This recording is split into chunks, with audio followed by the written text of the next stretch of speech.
Hello my dear students, good evening my dear students. आप सब कैसे हैं? आशा करते हैं आप सभी अच्छे होंगे। ओके माय डियर, आज हम आपके लिए इकोनॉमिक्स माय डियर टॉपिक्स लाए importance of elasticity of demand. सही सुना आपने? इलास्टिसिटी ऑफ डिमांड का क्या इंपॉर्टेंस है? तो mainly 6 points elasticity of demand की इंपॉर्टेंस जो आज हम आपसे चर्चा करेंगे। पहले हम पॉइंट्स बता देते हैं। There are mainly 6 points of importance of elasticity of demand. First is fixing prices, bargaining, collective bargaining, formulation of tax policy, formulation of foreign policy, factor pricing and last promotion. Okay my friend, तो one by one हम point wise चर्चा करते हैं। First is fixing the price. Elasticity of demand की सहायता से हम price को फिक्स करते हैं।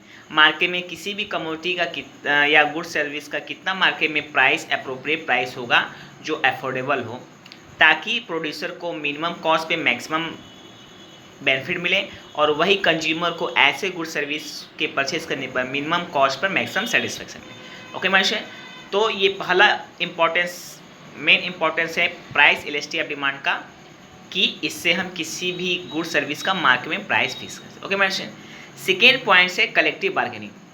अगर हमें इलास्टिसिटी ऑफ डिमांड की सहायता से हम मार्केट में कलेक्टिवली बार्गेनिंग कर सकें, किसी भी गुड सर्विस का मार्केट में होल प्राइस हम डिटरमाइन कर सकते हैं। Whole price determine means collective bargaining, मतलब कोई भी मार्केट में good service as a wholesale में कलेक्टिवली इसकी मार्केट में प्राइस कितनी होगी। क्योंकि अगर हम इंडिविजुअल प्राइस से, जैसा कि हम चर्चा करते हैं कि माइक्रो से हम मैक्रो डिटरमाइन करते हैं और मैक्रो से माइक्रो, उसी तरह से इंडिविजुअल बार्गेनिंग से कलेक्टिव बार्गेनिंग डिसाइड होता है और उसी तरह कलेक्टिव बार्गेनिंग से इंडिविजुअल। तो इलास्टिसिटी ऑफ डिमांड की सहायता से हम इंडिविजुअल बार्गेनिंग तो करते हैं, साथ साथ हम कलेक्टिव बार्गेनिंग भी कर सकते हैं, जो कि मार्केट में गुड सर्विस की कलेक्टिव बार्गेनिंग में मदद मिलती है। तो ये सेकेंड इंपॉर्टेंट फीचर्स हैं, इंपॉर्टेंस है elasticity of demand. Okay my friend, third importance of price elasticity of demand है formulation of tax policy. Formulation of tax policy मतलब हम टैक्स पॉलिसी हम बना सकते हैं कि कितना टैक्स स्लैब होना चाहिए, कि उसके अकॉर्डिंग कंज्यूमर को टैक्स पे करना चाहिए। ये इलास्टिसिटी ऑफ डिमांड पे निर्भर करते हैं, क्योंकि इलास्टिसिटी ऑफ डिमांड की सहायता से किसी भी गुड सर्विस का प्राइस डिटरमाइन होता है, तो उसके अनुसार से डिमांड और सप्लाई डिटरमाइन होता है। तो इससे गवर्नमेंट को कितनी अर्निंग होती है और अर्निंग के साथ से कंज्यूमर को कितना इनकम, जो कि एक साइक्लिकल वे में चलता है, साइक्लिकल इकोनॉमिक वे में। तो इस तरह से हम ये डिटरमाइन कर सकते हैं कि टैक्स स्लैब कितना होना चाहिए, टैक्स स्लैब के अकॉर्डिंग कंज्यूमर को कितना टैक्स पे देना चाहिए। तो इस तरह का हम टैक्स पॉलिसी बना सकते हैं। तो यानी third importance elasticity of demand का है कि इससे हम किसी कंट्री में टैक्स पॉलिसी फॉर्मेट कर सकते हैं। तो थर्ड फीचर इम्पॉर्टेंस है इलास्टिसिटी ऑफ डिमांड का, फॉर्मेशन ऑफ टैक्स पॉलिसी। चौथे इम्पॉर्टेंस ऑफ टैक्स पॉलिसी की importance of price elasticity of demand की तरफ बढ़ते हैं, वो है फॉर्मुलेशन ऑफ फॉरेन पॉलिसी।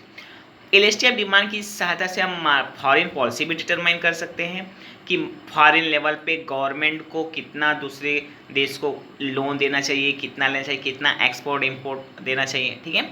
और इस तरह की जो फॉरेन पॉलिसी है, एक्सपोर्ट इंपोर्ट रिलेटेड, लोन, डेप्ट और फाइनेंशियल एड रिलेटेड, तो इस तरह के हम फॉरेन पॉलिसी भी इसी प्राइस इलास्टिसिटी ऑफ डिमांड की सहायता से कर पाते हैं। तो ये चौथा इंपॉर्टेंस है प्राइस इलास्टिसिटी ऑफ डिमांड का। पांचवा इंपॉर्टेंस है प्राइस इलास्टिसिटी ऑफ डिमांड का, my dear student, that is factor pricing. Price elasticity of demand की सहायता से हम मार्केट में जो फैक्टर ऑफ प्रोडक्शन है, there are 4 factor of production: land, labour, equipment, land, labour, capital and equipment and organiser, land, labour, capital and equipment and organiser. तो ये 4 factor of production है।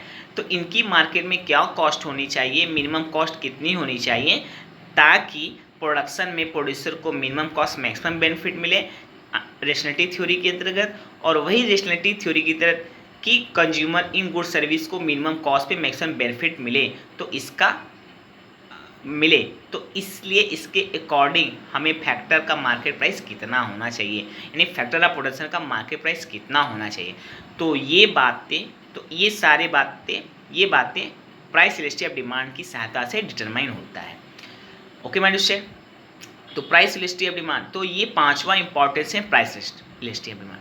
अब नेक्स्ट एंड लास्ट इंपॉर्टेंस है price elasticity of demand का management promotion. कुछ market में जब goods and service के प्रोडक्शन से लेके कंज्यूमर तक पहुंचने में बहुत सारे एडवर्टीजमेंट होते हैं, बहुत सारे एग्जीबिशन होते हैं उसकी सेल को बढ़ाने के लिए, तो इन पे जो कॉस्ट होते हैं या इस तरह की प्रमोशनल एक्टिविटी पे जो कॉस्ट लगते हैं, तो ये सब भी कितने कॉस्ट लगेंगे या लग सकते हैं, ये प्राइस इलास्टिसिटी ऑफ डिमांड पे निर्भर करता है। तो हम कह सकते हैं कि ये छठवां एंड लास्ट ये भी इम्पॉर्टेंस है प्राइस इलास्टिसिटी ऑफ डिमांड का, कि इससे हम प्रमोशनल एक्टिविटी भी कर सकते हैं। गुड सर्विस के सेलिंग से लेकर परचेसिंग एक्सेट्रा एडवर्टाइजमेंट से संबंधित में हम प्रमोशनल एक्टिविटी कर सकते हैं। तो कितना करना है ये भी बातें प्राइस इलास्टिसिटी ऑफ डिमांड से determine. Okay my dear student, तो प्राइस इलास्टिसिटी ऑफ डिमांड अगर प्राइस इलास्टिसिटी ऑफ डिमांड के इंक्रीज या डिक्रीजमेंट पे ही इन 6 फैक्टर इंपॉर्टेंस में भी इंक्रीजमेंट डिक्रीमेंट होता है। ओके माय डियर स्टूडेंट, तो हम कह सकते हैं प्राइस इलास्टिसिटी ऑफ डिमांड्स का बहुत ही मार्केट इकोनॉमी में बहुत ही importance. Okay my dear student, अगर इसमें से कहीं भी कोई डाउट हो तो मुझे कमेंट बॉक्स में कमेंट लिखें, मैं उसका जवाब दूंगा। और अगर नहीं तो वेरी गुड, मेरे लेक्चर से वीडियो से आप पढ़ रहे हैं, सीख रहे हैं, आगे बढ़ रहे हैं, दिन दुनी रात चौगुनी तरक्की करें, इससे मुझे खुशी से बढ़कर क्या बात हो सकती है।